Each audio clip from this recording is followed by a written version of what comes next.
La résistance bactérienne est un problème de santé publique qui concerne les pays développés depuis 50 ans.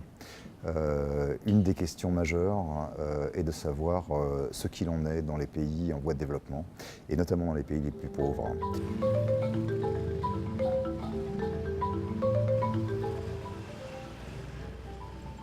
En fait, le problème de l'antibiorésistance aujourd'hui, c'est un défi majeur et mondial. Il a été décrit que les infections néonatales dans le premier mois de vie étaient dues à des bactéries résistantes, parfois simplement dans 15% des cas, ce qui est déjà énorme, mais jusqu'à 50-60% des cas d'infection des nouveau-nés sont dus à des bactéries résistantes, ce qui est un chiffre absolument énorme. Les bactéries multirésistantes sont un gros problème de santé publique du fait de la mauvaise utilisation des antibiotiques, des faux antibiotiques et de la vente libre des antibiotiques. Tout ça fait que les bactéries deviennent multirésistantes aux antibiotiques et le projet Birdie permet justement de savoir quelle va être l'importance de cette antibiorésistance et de cette multirésistance. Le programme Birdie, en fait, c'est un projet de recherche épidémiologique. Il a débuté dès 2012-2013 à Madagascar, puis au Cambodge et au Sénégal. Dans ce projet de recherche, les objectifs principaux, c'est d'abord de mettre en évidence la fréquence des infections bactériennes chez les nouveau-nés et les nourrissons qui ont moins de 2 ans, mais aussi et surtout des résistances aux antibiotiques de ces infections bactériennes, avec un axe qui va se développer sur une zone rurale et sur une zone urbaine, ce qui va nous permettre aussi de comparer un petit peu les résultats qu'on aura dans chaque zone, chaque site. On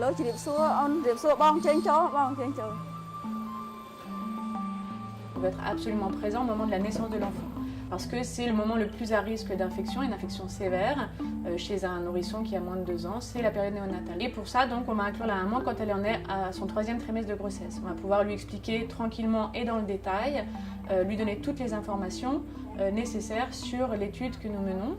Une fois que la maman et en général son mari ou la famille ont accepté de participer à l'étude, ils ont signé ce consentement éclairé. On va réaliser chez la maman un premier prélèvement qui est un prélèvement vaginal parce qu'on va essayer de savoir si elle est porteuse de certaines bactéries qui peuvent être à risque pour son nouveau-né au moment de la naissance. En étant présent au moment de la naissance, en fait, ça nous permet d'évaluer les risques ou les facteurs de risque d'infection chez ce nouveau-né.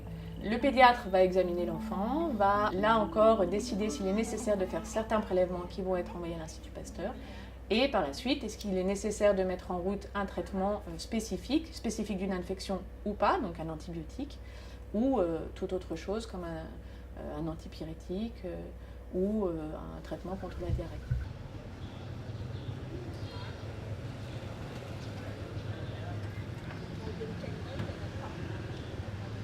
Ensuite, le schéma global de l'étude, ça s'étend sur 2 ans. C'est un suivi extrêmement actif en fait, du nourrisson, puisque nos monitrices Birdie vont aller au domicile du bébé, ce qui permet en fait d'établir une relation de confiance d'abord avec la famille, et puis de suivre l'enfant, être certain que cet enfant grandit bien, grossit bien, n'a pas présenté de signes d'infection entre 2 visites.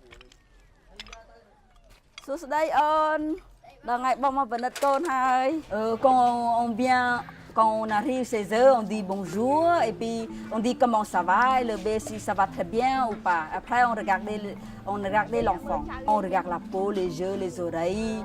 Et puis après, on va mesurer la tête, les bras et puis on la peser l'enfant.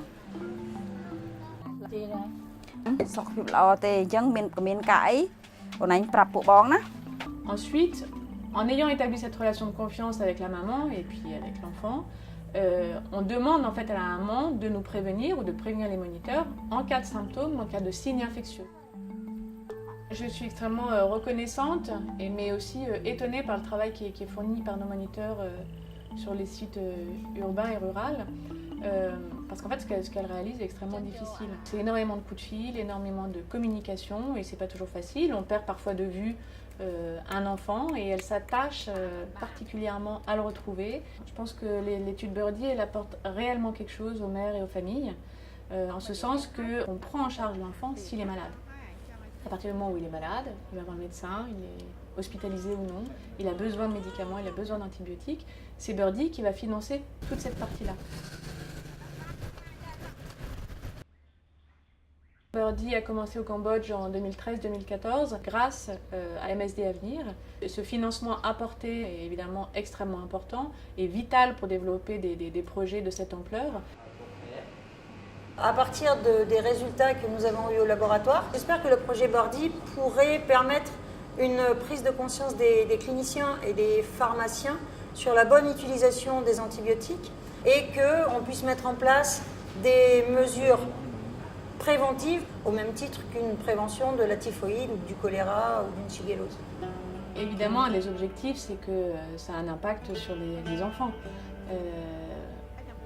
Se rendre compte de l'importance de l'antibiorésistance et des infections bactériennes chez ces nouveau-nés, ça va permettre de changer la prise en charge de ces enfants et à terme, évidemment, c'est de diminuer le nombre de décès dus à ces infections.